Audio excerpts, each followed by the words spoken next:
अगर आपको ज्ञान की प्राप्ति करनी है या आपके बच्चे ऐसे हों जो एजुकेशन में कम आपको लगता हो, पढ़ाई में कम, तो उससे पूजन करवाओ। तो कन्या कौन सी होनी चाहिए? ब्राह्मण कन्या। इसमें भी पूरा वर्गीकरण किया गया है, लिखा है। अगर आप ज्ञान प्राप्ति करना चाहते हैं तो आपको ब्राह्मण कन्या का पूजन करना चाहिए। अगर आपको विजय प्राप्ति करनी है, ऐसा लग रहा है कि विजय चाहिए मुझे, यश ऐश्वर्य, या कोई कोर्ट केस चल रहा हो, कोई इस तरह का मामला चल रहा हो, कोई ऐसी विधि में आप फंस गए हो जहां गड़बड़ हो रही हो, ऐसी स्थिति में विजय प्राप्ति अगर आप करना चाहते हैं तो आपको क्षत्रिय कन्या का पूजन करना चाहिए, ये लिखा है। अगर आपको धन प्राप्ति करनी है, यू वांट मनी, सबको चाहिए, बिना उसके तो कार्यक्रम चलता नहीं है, तो आप समझ गए होंगे धन प्राप्ति के लिए कौन सी कन्या? वैश्य कन्या। वैश्य कन्या का पूजन करे पूरे ध्यान से।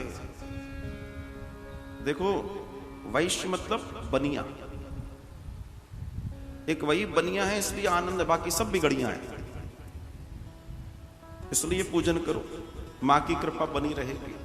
हाँ, उनसे कहो, हे मां, जैसे आपने इन पर कृपा की है वैसे हम पर भी कृपा करें, और पूरे पूरे मनोयोग से पूजन करना है। पातक को, पातक मतलब पापी को, और ऐसा कोई व्यक्ति नहीं है जो पातक नहीं है, ध्यान देना। पाप किससे नहीं होते? ऐसे व्यक्ति को सर्वकन्या पूजन करना चाहिए। ब्राह्मण भी, क्षत्रिय भी, शूद्र भी, ये भी, वो भी, सबके पूजन करना चाहिए। ये बात आप नोट कर लें, ये बात आप नोट कर लें, तब आनंद आएगा साहब। अच्छा, कन्या का पूजन तो करना चाहिए, तो फिर कौन सी कन्या का पूजन करना चाहिए? प्रश्न किया। तो कौन सी कन्या के पूजन की चर्चा आई है? तो फिर बताया कि कन्या की उम्र 2 वर्ष से 10 वर्ष तक होना चाहिए।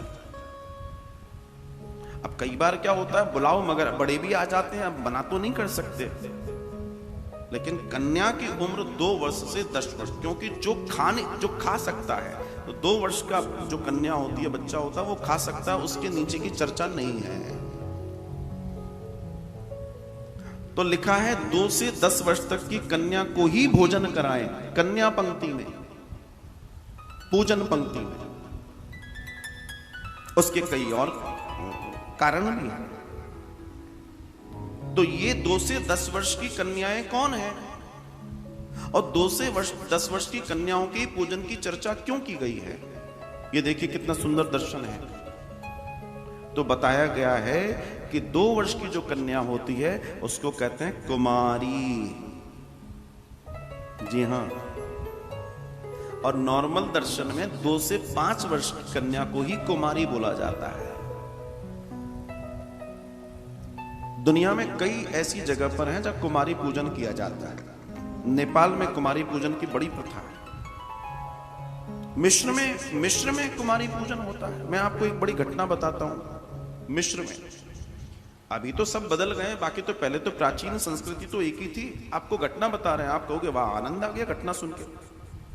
मिस्र में एक नंदेश्वर है, बिल्कुल जो अपने नंदी है ना, जो भगवान शिव के बाहर बैठते हैं, वैसे ही नंदी हैं, लेकिन वो बहुत बड़े हैं। मतलब उनकी अगर ऐसे चाल देखें तो करीब करीब बैठेंगे वो 40 फीट के, और ऐसे बैठेंगे करीब करीब वो 20 फीट के नंदी, जो वैसे ही बैठे हुए हैं। मिस्र की बात बता रहा हूं आपको मैं। उनकी सेवा कुमारी करती है। कुमारी मतलब जो चर्चा आई है। तो क्या होता है, अब देखो इतने सालों से दर्शन देखिए कितना बड़ा है। तो मैंने उस रिपोर्ट को देखा, उस रिपोर्ट में है कि वो जो कुमारी हैं जब पैदा होती हैं किस घर में, तो जो पुरानी कुमारी हैं वो बता देती हैं कि अब अगले घर में कुमारी आ रही है, और वो वहीं पैदा होती है। आज का चमत्कार बता रहा हूं मैं आपको।